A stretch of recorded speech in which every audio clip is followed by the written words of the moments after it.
Hello dear friend, मैं सतीश राजपूत आप लोगों का SKR एजुकेशन हब में स्वागत करता हूं। आज मैं आप लोगों को कक्षा 12 फिजिक्स का अनसॉल्व पेपर सॉल्व कराऊंगा, जिसमें मैं 2022 का सेट 1 सॉल्व करता हूं। पिछली वीडियो में मैंने 2022 का सेट नंबर 1 के क्वेश्चन नंबर 2 तक सॉल्व करवा दिए थे। आज हम क्वेश्चन नंबर 3 सॉल्व करने वाले हैं। क्वेश्चन नंबर 3, रदरफोर्ड के अल्फा प्रकीर्णन प्रयोग से प्राप्त निष्कर्ष लिखिए। तो चलिए, वैज्ञानिक रदरफोर्ड का अल्फा प्रकीर्णन प्रयोग। तो ध्यान देंगे बच्चों, वैज्ञानिक रदरफोर्ड ने एक सोने की पतली पन्नी पर कुछ अल्फा कणों की बौछार करवाई थी, अर्थात सोने के परमाणु पर यह एक परमाणु है, सोने का परमाणु। इसे हम बोल सकते हैं सोने का परमाणु। तो इस सोने के परमाणु में देखेंगे एक धन आवेशित नाभिक होता है। वैज्ञानिक रदरफोर्ड ने कुछ निष्कर्ष निकाले थे। वो निष्कर्ष क्या थे? जब सोने की पतली पन्नी पर अल्फा कणों की बौछार करवाई थी तो उससे कुछ निष्कर्ष निकाले थे।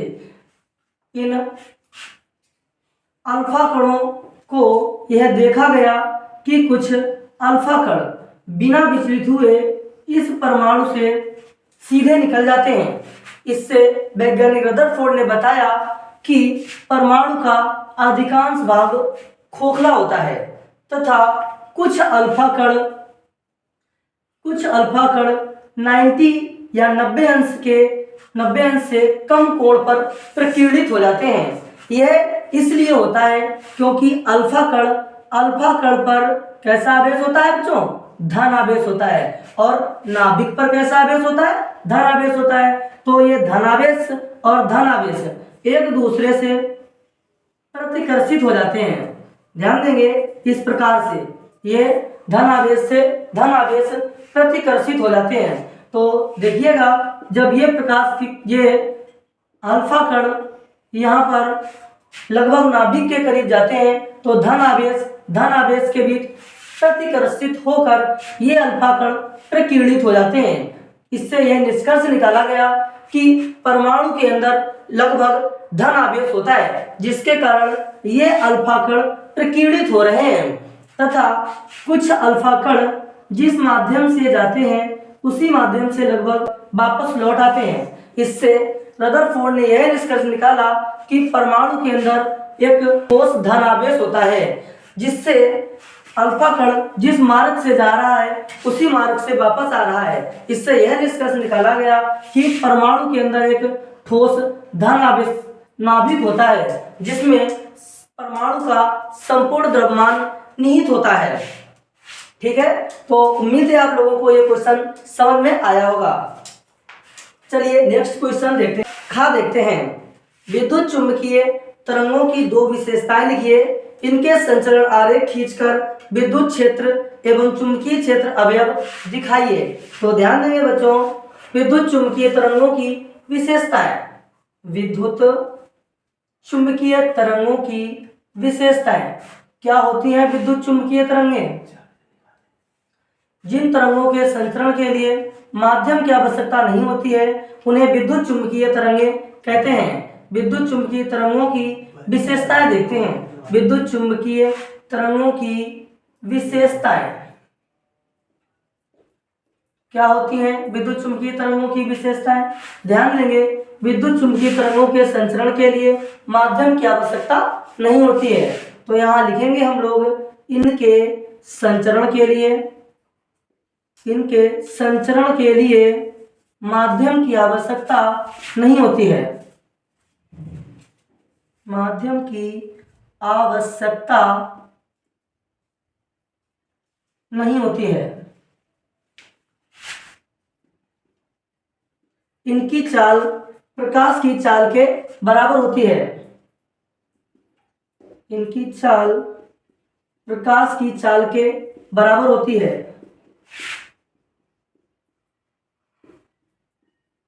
प्रकाश की चाल के बराबर होती है। नंबर 3 लिख देंगे,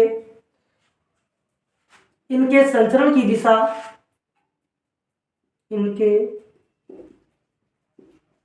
संचरण की दिशा चुंबकीय क्षेत्र तथा वैद्युत क्षेत्र के लंबवत होती है। चुंबकीय क्षेत्र तथा वैद्युत क्षेत्र के लंबवत होती है।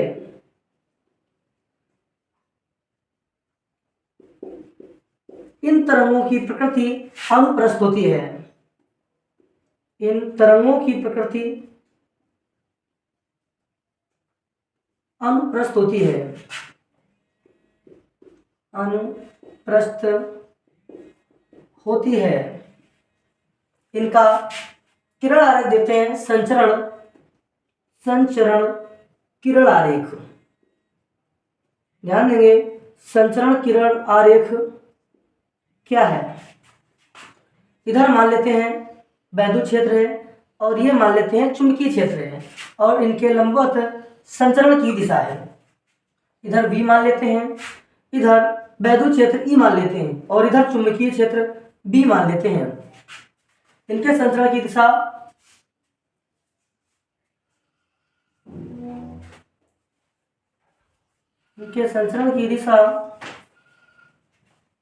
वैद्युत क्षेत्र तथा चुंबकीय क्षेत्र के लंबवत होती है। तो यहां देखेंगे हम लोग इसको बिल्कुल इसके लंबवत रखेंगे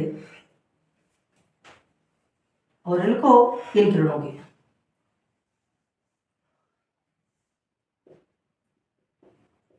आगे देखते हैं, इनकी दिशा इन दिशा के समांतर हो जाएगी, अर्थात इनकी दिशा कुछ इस प्रकार से होगी और इनकी दिशा ठीक इसके समांतर।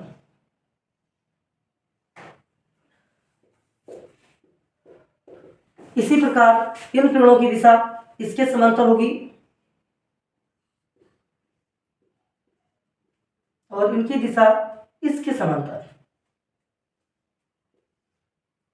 तो इस प्रकार से आपका ये विद्युत चुंबकीय तरंग संचरण का किरण आरेख प्रदर्शित है। चलिए क्वेश्चन नंबर गा देखते हैं। प्रकाश के किन्हीं दो स्रोतों के मध्य 24 सेंटीमीटर की दूरी है। ज्ञात कीजिए कि 9 सेंटीमीटर फोकस दूरी वाले किसी अभिसारी अर्थात उत्तल लेंस को कहाँ रखें ताकि दोनों स्रोतों के प्रतिबिंब एक ही बिंदु पर बने। यहाँ कहा गया है हमसे कि प्रकाश के किन्हीं दो स्रोतों, मान लेते हैं कि प्रकाश के ये दो स्रोत हैं, ये स्रोत A है और ये स्रोत B है। दोनों स्रोतों के मध्य 24 सेंटीमीटर की दूरी है। इन स्रोतों के मध्य 24 सेंटीमीटर की दूरी है।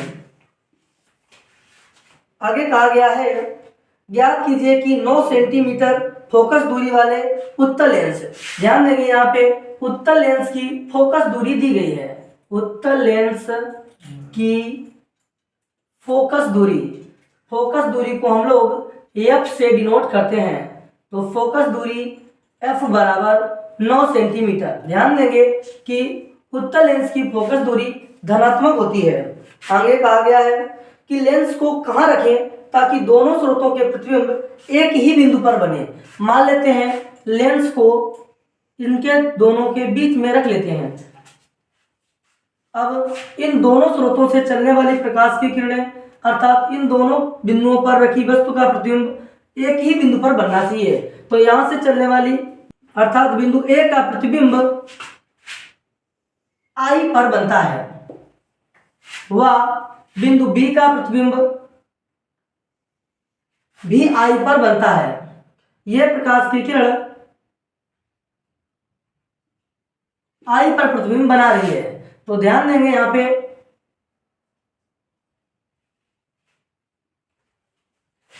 इन दोनों स्रोतों के बीच की दूरी 24 सेंटीमीटर है। हमने माना कि बिंदु स्रोत A से x मीटर की दूरी पर उत्तल लेंस रखा जाता है। ये x मान ली तो ये वाली दूरी पूरी 24 थी, ये दूरी हो जाएगी आपकी 24 माइनस x। इसके बाद मान लेते हैं कि दोनों बिंदु स्रोतों का प्रतिबिंब y मीटर की दूरी पर प्राप्त होता है। यहाँ क्या करेंगे, उत्तल लेंस के लिए बिंदु स्रोत A, ये u वस्तु का कार्य करेगा, तो यहाँ लिखेंगे स्रोत A के लिए, स्रोत A के लिए मैंने देखा कि u बराबर x। ध्यान देंगे वस्तु की दूरी हमेशा ऋणात्मक मानी जाती है और इसके लिए इसका प्रतिबिंब कहाँ बन रहा है, y मीटर की दूरी पर, और v बराबर क्या आ गया, y। अब देखेंगे हम लोग लेंस सूत्र से 1/f बराबर 1/v माइनस 1/u। 1/f कितना है, 9 बराबर 1/v y है, minus minus plus 1/u x है। इसे समीकरण नंबर 1 डालेंगे। अब स्रोत B के लिए चलते हैं। स्रोत B के लिए ध्यान देंगे, स्रोत B के लिए वस्तु कहां पर रखी है, बिंदु B पर रखी है, तो वस्तु की दूरी हमेशा ऋणात्मक मानी जाती है, तो u बराबर कितनी हो जाएगी, उधर दूरी B तक की दूरी -24 माइनस x, तथा वस्तु की दूरी हो गई -24 माइनस x, और प्रतिबिंब की दूरी क्या होगा, जिधर वस्तु रखी है उधर ही आपका प्रतिबिंब प्राप्त हो रहा है, अर्थात दोनों चीजें एक ही ओर है। क्योंकि वस्तु ऋणात्मक ली है तो प्रतिबिंब की दूरी भी ऋणात्मक होगी, तो v बराबर -y आ गया। यहाँ लेंस सूत्र से पुनः चलेंगे तो देखते हैं क्या हम लोग लेंस सूत्र से 1/f बराबर 1/v माइनस 1/u। 1/f का मान दिया गया है 9 बराबर 1/v, v का मान कितना है, माइनस का y, माइनस माइनस प्लस हो जाएगा, और 1/u का मान कितना है, 24 माइनस x। क्यों, क्योंकि माइनस का गुणा माइनस में हो गया, इसीलिए ये प्लस हो गया। इसे समीकरण नंबर 2 डाल देते हैं, दोनों समीकरणों को जोड़ देते हैं। समीकरण 1 प्लस 2 से, तो ध्यान देंगे 1/9 प्लस 1/9 दोनों को जब जोड़ेंगे तो 2/9 हो जाएगा, बराबर 1/y प्लस की 1/y माइनस की कैंसिल आउट हो जाएगी। यहाँ क्या बचेगा, 1/x प्लस 1/24 माइनस x। इनको हल करेंगे, हल करने पर हमें प्राप्त होता है 2/9 बराबर लसा इसका आएगा x 24 माइनस x। जब इसका गुणा इधर करेंगे तो आएगा 24 माइनस x प्लस x का गुणा जब 1 में करेंगे तो x आएगा, x से x कैंसिल हो जाएगा, 2 से 24 कटेगा तो 12 हो जाएगा। x का 24 में गुणा करेंगे तो 24x इधर गुणा हो जाएगा, 24x माइनस x स्क्वायर बराबर 12 नेमा 108। अब इन सबको उधर लेके जाएंगे तो हो जाएगा x स्क्वायर माइनस का 24x प्लस 108 बराबर 0। गुणा करें तो 108 है, जोड़े तो 24, तो 18 छका 108, अर्थात 18 का 6 आपके फैक्टर बन जाएंगे। तो यहाँ आ जाएगा x square minus 18x minus 6x plus 108 बराबर 0। यहाँ x कामन लेंगे तो x माइनस 18 माइनस 6 कामन लेंगे, x माइनस 18 बराबर 0। x माइनस 18 और x माइनस 6 बराबर 0। यहाँ से x बराबर 18 और दूसरा क्या बन जाएगा, x बराबर 6। ध्यान देंगे पूरी दूरी यहाँ से यहाँ तक 24 थी, अगर हम x बराबर 18 ले लेते हैं तो y बराबर 6 बचेगा, अगर हम x बराबर 6 ले लेते हैं तो y बराबर 18 बचेगा। तो ये आपकी दूरी निकल आई। यहाँ लिख सकते हैं यदि x बराबर 18 तो y बराबर 6 आ जाएगा, और यदि x बराबर 6 तो y बराबर 18 आएगा। क्यों, क्योंकि दोनों का जो योग है वो 24 ही है, x प्लस y दोनों कितने बराबर है, 24 के बराबर है। नेक्स्ट क्वेश्चन देखते हैं। कहा गया है हमसे घा नंबर 800 एंगस्ट्रॉम एवं 700 एंगस्ट्रॉम तरंग दैर्घ्य की पराबैंगनी किरणें जब हाइड्रोजन परमाणु पर उनकी मूल अवस्था में डाली जाती हैं अर्थात आपतित होती हैं तो उनसे क्रमशः 1.8 इलेक्ट्रॉन वोल्ट तथा 4 इलेक्ट्रॉन वोल्ट गतिज ऊर्जा के इलेक्ट्रॉन उत्सर्जित होते हैं। प्लांक नियतांक का मान ज्ञात कीजिए। यहाँ देखिएगा लैम्डा 1 बराबर 800 एंगस्ट्रॉम अर्थात 800 गुणे 10 की पावर माइनस का 10 मीटर। एक एंगस्ट्रॉम बराबर होता है 10 की पावर माइनस 10 मीटर। जब ये दो जीरो इससे कम करेंगे तो लैम्डा 1 का मान आएगा 8 गुणे 10 की पावर माइनस का 8 मीटर।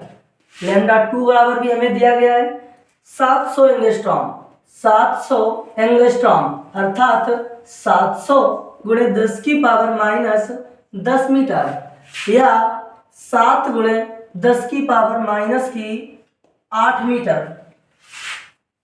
तरंग हाइड्रोजन परमाणु के उनकी मूल अवस्था में डाली जाती हैं तो उनसे क्रमशः 1.8 इलेक्ट्रॉन वोल्ट तथा 4 इलेक्ट्रॉन वोल्ट गतिज ऊर्जा के इलेक्ट्रॉन उत्सर्जित होते हैं। यहाँ अगर हम बात करें Ke1 तो Ke1 में कितने इलेक्ट्रॉन उत्सर्जित हो रहे हैं 1.8 इलेक्ट्रॉन वोल्ट के और Ke2 4 इलेक्ट्रॉन वोल्ट गतिज ऊर्जा के इलेक्ट्रॉन उत्सर्जित होते हैं। प्लांक नियतांक H का मान ज्ञात करना है तो ध्यान देंगे हम लोग यहाँ फार्मूला होता है H न्यू बराबर Ke प्लस W तो H न्यू मतलब H new C upon lambda 1 पहले तरंगदैर्घ्य के लिए HC बटे लैम्डा 1 बराबर Ke1 प्लस कार्य फलन वही रहेगा। यहाँ देखते हैं इसे समीकरण नंबर 1 डाल देते हैं। दूसरी तरंग के लिए HC बटे लैम्डा 2 बराबर Ke2 प्लस W समीकरण नंबर 2 डाल देंगे। समीकरण 2 से समीकरण 1 को घटा देंगे। समीकरण 2 माइनस 1 से HC upon lambda 2 minus SC upon lambda 1 दोनों से HC कॉमन ले लेंगे तो यहाँ बचेगा 1 upon lambda 2 minus 1 upon lambda 1 बराबर W से W कैंसिल हो जाएगा तो यहाँ क्या बचेगा Ke2 माइनस Ke1। तो यहाँ देखेंगे H का मान हमें ज्ञात करना है। C का मान 3 गुणे 10 की पावर 8 1 अपॉन लैम्डा 2 का मान दिया गया है 7 गुणे 10 की पावर माइनस की 8 माइनस 1 बटे लैम्डा 1 का मान 8 गुणे 10 की पावर माइनस की 8 बराबर Ke2 का मान 4 इलेक्ट्रॉन वोल्ट 4 माइनस 1.8 दोनों का मान इलेक्ट्रॉन वोल्ट में है तो यहाँ क्या आएगा H इंटू 3 गुणे 10 की पावर 8 और इसके बाद क्या आएगा यहाँ से 10 की पावर माइनस 8 10 की पावर माइनस 8 दोनों में ही है तो यहाँ से 10 की पावर माइनस 8 हम लोग कॉमन निकाल लेते हैं तो यहाँ बचेगा 1/7 माइनस 1/8 बराबर 4 से 1.8 घटाएंगे तो 2.2 इलेक्ट्रॉन वोल्ट बचेगा तो यहाँ क्या आया H गुणे 3 गुणे 10 की पावर माइनस 8 ऊपर जाएगी तो प्लस की हो जाएगी 10 की पावर 16 आ गया गुणे 8 सते 56 8 एकम 8 माइनस 7 एकम 7 8 से घटेगा 8 से 7 घटेगा 1 बचेगा बराबर 2.2 इलेक्ट्रॉन वोल्ट को जूल में बदल लेते हैं 1.6 गुणे 10 की पावर माइनस की 19 जूल। यहाँ से देखेंगे क्या आएगा H बराबर 16 दूनी 32 16 दूनी 32 और 3 35 अर्थात 3.52 गुणे 56 बटे 3 गुणे 10 की पावर माइनस की 19 और ये इधर उधर जाएगी उधर तो माइनस की 16 उधर ही चली जाएगी तो यहाँ क्या बचेगा H बराबर इसका गुणा भाग कराएंगे तो यहाँ से आता है 6.7 गुणे 10 की पावर माइनस की 35। तो यहाँ से दशमलव अगर इधर खिसकाएंगे तो h बराबर 6.67 गुणे 10 की पावर -34। यही आपका प्लांक नियतांक होता है। नेक्स्ट क्वेश्चन, प्रकाश तरंगों के व्यतिकरण से क्या समझते हैं? व्यतिकरण की शर्तें लिखिए। प्रकाश तरंगों के व्यतिकरण, तो व्यतिकरण क्या होता है? जब समान आवृत्ति की दो तरंगें एक ही माध्यम में व एक ही दिशा में संचरित होती हैं तो उनके अध्यारोपण से माध्यम के कुछ बिंदुओं पर तरंग की तीव्रता अधिकतम तथा कुछ बिंदुओं पर तरंग की तीव्रता निम्नतम होती है। इस घटना को प्रकाश का व्यतिकरण कहते हैं। व्यतिकरण तरंगों के लिए शर्तें क्या होनी चाहिए? देखिए शर्तें क्या होंगी। शर्तें, दोनों ही स्रोत कला संबद्ध होने चाहिए। दोनों स्रोत कला संबद्ध होने चाहिए, कला संबद्ध स्रोत। दूसरा नंबर, दोनों ही स्रोत अत्यंत संकीर्ण होने चाहिए, अत्यंत संकीर्ण होने चाहिए, अर्थात बिल्कुल पतले होने चाहिए। नंबर 3, दोनों स्रोत एक दूसरे के बिल्कुल पास होने चाहिए, स्रोत पास होने चाहिए। अगला नंबर, दोनों ही तरंगों की आवृत्तियां समान होनी चाहिए तथा दोनों किरणें एक ही दिशा में चलनी चाहिए। ये आपके व्यतिकरण की शर्तें होती हैं। चलिए नेक्स्ट क्वेश्चन देखिए। एक प्रसारण केंद्र से 300 मीटर तरंग दैर्घ्य वाली तरंग प्रसारित की जाती है। एक 2.4 माइक्रोफैरड धारिता वाला संधारित्र उपलब्ध है। अनुनादी परिपथ के लिए आवश्यक कुंडली के प्रेरकत्व का परिकलन कीजिए। देखिए हमें यहाँ क्या क्या दिया गया है। एक प्रसारण केंद्र से 300 मीटर तरंग दैर्घ्य वाली, अर्थात लैम्डा का मान दिया है 300 मीटर तरंग दैर्घ्य वाली तरंग प्रसारित की जाती है। एक 2.4 माइक्रोफैरड धारिता सी दी गई है 2.4 माइक्रोफैरड, अर्थात 2.4 गुणे 10 की पावर -6 फैरड। जहां कहीं पे भी माइक्रो कहा जाए, माइक्रो की जगह 10 की पावर -6 लगाते हैं। अनुनादी परिपथ के लिए आवश्यक कुंडली के प्रेरकत्व का परिकलन कीजिए। यल का मान ज्ञात करना है। तो ध्यान देंगे, हमें अनुनादी परिपथ के लिए फार्मूला होता है F बराबर 1/2 पाई √LC। हमें F अगर पता चल जाए तो L का मान निकाल सकते हैं। F कैसे निकालेंगे? F बराबर होता है C अपॉन लैम्डा। तो यहाँ से F निकालेंगे, C का मान 3 गुणे 10 की पावर 8 और लैम्डा का मान क्या है 300 मीटर। यहाँ 3 से 3 कैंसिल हो जाएगा, 2 जीरो ऊपर से घट जाएंगे, अर्थात F बराबर 10 की पावर 6 आवृत्ति का मात्रक हर्ट्ज। तो यहाँ देखेंगे हम लोग F का मान निकाल लिया हमने। क्या है? फार्मूला लगा देंगे यहाँ पे F बराबर 1/2 पाई √LC। दोनों पक्षों का हम लोग वर्ग करवा देंगे जिससे ये L निकल आएगा। दोनों पक्षों का वर्ग करने पर, तो वर्ग जब करेंगे F का स्क्वायर F स्क्वायर आएगा। 1/2 का square 4 pi square into L into C. यहाँ से L का मान निकालेंगे, बाकी सबको इधर लाएंगे तो देखेंगे यहाँ L का मान क्या आ जाएगा।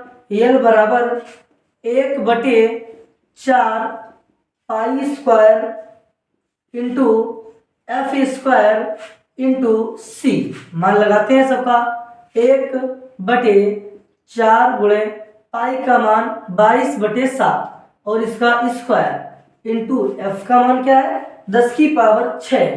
तो 10 की पावर 6 का स्क्वायर करेंगे 10 की पावर 12 हो जाएगा और C का मान 3 गुणे 10 की पावर 8। तो यहाँ L बराबर क्या आ गया है, एक ये 7 का स्क्वायर 49 होगा जो कि ऊपर निकल जाएगा, बटे में 4 गुणे 22 का वर्ग करेंगे 484 इंटू 3 इंटू 10 की पावर 12 और 8 20 हो गई। यहाँ क्या देखिए गुणा करेंगे तो क्या आएगा, 4 तिहाई 12, 12 चौक 48, ऊपर पहले 49 आया, 48 का आया 8, हासिल 4 आया, 12 अट्ठे 96, 96 और 4 100 आया, हासिल में आया 10, 12 चौक 48, 48 और 10 58, 10 की पावर ऊपर जाएगी माइनस की 20 हो जाएगी। तो यहाँ क्या आया, एल बराबर 49 गुणे 10 की पावर माइनस की 20 बटे 5808। अब क्या करेंगे, यहाँ से 2 जीरो और निकाल के 10 के पावर माइनस 22 हो जाएगी और यहाँ 4900 हो जाएगा। तो यहाँ क्या आ जाएगा, एल बराबर 4900 गुणे 10 की पावर माइनस की 22 बटे 5808। एक अभी और निकालेंगे, भाग नहीं जाएगा इसका। तो यहाँ एल बराबर क्या आ जाएगा, 49,000 गुणे 10 की पावर माइनस की 23 बटे 5808। इसका इसमें भाग करवा लेंगे तो भाग कराने पर 8.436 गुणे 10 की पावर माइनस की 23, ये आपका प्रेरक तत्व आ जाएगा। तो ठीक है दोस्तों, आज के लिए इतना ही काफी। कल फिर मिलते हैं एक नए वीडियो के साथ। तो अगर आज का वीडियो आपको अच्छा लगा हो तो वीडियो को लाइक करिएगा तथा चैनल को सब्सक्राइब करिएगा। वीडियो अच्छा लगा हो तो अपने दोस्तों के पास शेयर करिएगा। कल फिर मिलते हैं नेक्स्ट क्वेश्चनों के साथ। थैंक यू दोस्तों।